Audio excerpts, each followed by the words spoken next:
When you think of video games with the best graphics and animations, what games come to mind? You might think of Assassin's Creed Odyssey,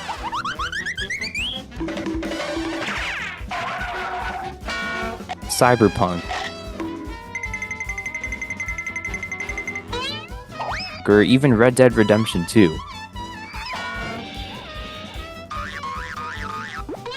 However, what makes a video game's graphics and animation so good? Is it the level of high-definition resolution, or could it be how well it matches the game's themes? A game that best embodies its theme through animation, for example, could be MDHR's Cuphead. God, I love this game so much, and I can go on for hours about how its music and 1930s cartoon theming make the gaming experience so great. Cuphead, unlike most games created today, was not solely computer animated. It was, by and large, hand-drawn, and this helped the video game really maintain its vintage cartoon atmosphere. But what if I told you that it wasn't the first game to be hand-drawn? That's a good one! What's up everyone, it's Matt and welcome to the channel at Animated Picks. Today we're going to talk about the first, if not one of the first video games that were hand-drawn. And to do that, we need to travel back to 1995.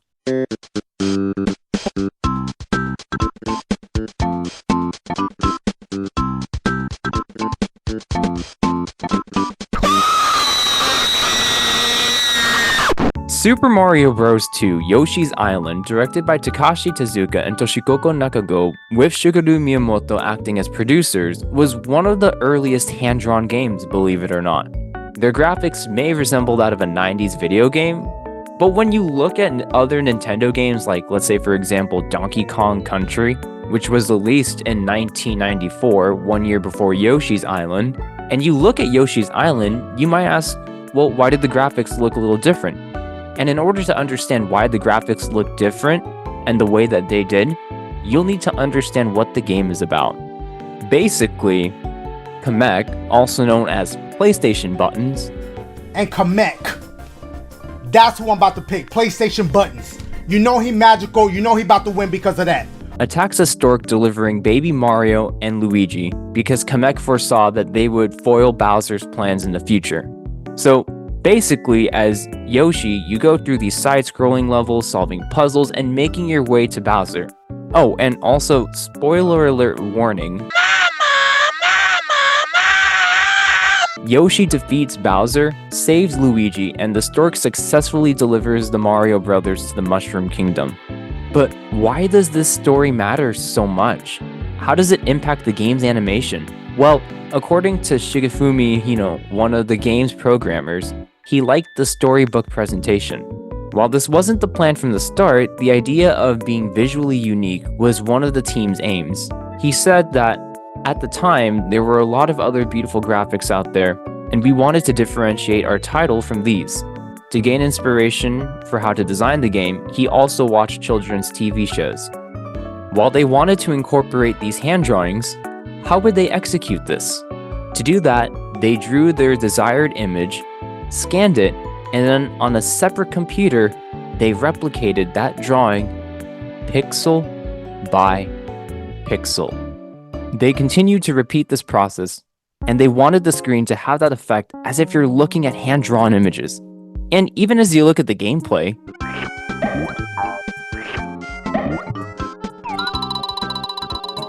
you can see how the forefront of the screen with the yellow grass and flowers could be hand-drawn. Then, thick black highlights around the objects could even be reminiscent of that of a cartoon. Even in the background, you can see how the clouds look like they have scribble marks on them. It gives the appearance as if the clouds are moving or even if they're changing size. Knowing that the game revolves around Yoshi, the protagonist, and involves baby Mario and Luigi, this cute storybook design fits the game's theme very well.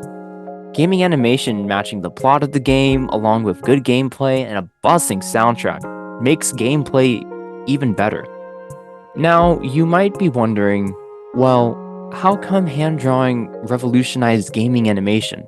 And to understand that question, you're going to need to understand at least at its very basics, how video games were made in the 1980s. Typically, they were written by assembly language, and assembly language pretty much is any type of low-level programming software. When video games started, they began on a computer, and for good reason.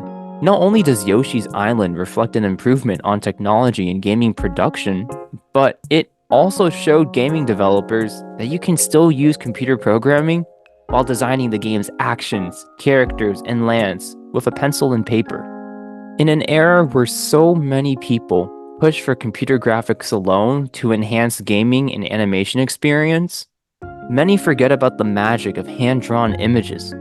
You don't need to have the finest HD resolution to have the best animation and graphics. After all, relying on computers alone could lead to cartoons like this,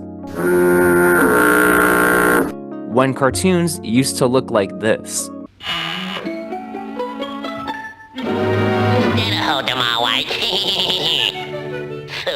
At the end of the day, gaming experiences are about taking you to another place in time. When a game's animation and graphics reflect the storyline, the theme, and the atmosphere so well, it makes gaming even more enjoyable. And that's why Yoshi's Island revolutionized gaming animation. It allowed you to interact with hand-drawn art. Yoshi's Island showed the importance of putting intention and thought throughout the entire gaming process. When a game can accomplish this, like Yoshi's Island did, it makes the game come to life. But do you agree with this? Let me know in the comments below, and also feel free to share your thoughts about anything else. Don't forget to like, subscribe, and share the video. Oh, also, don't forget to tune into next week's video, where we continue talking about Japanese animation. However, it's not for gaming. It's most popular for, TV shows and movies.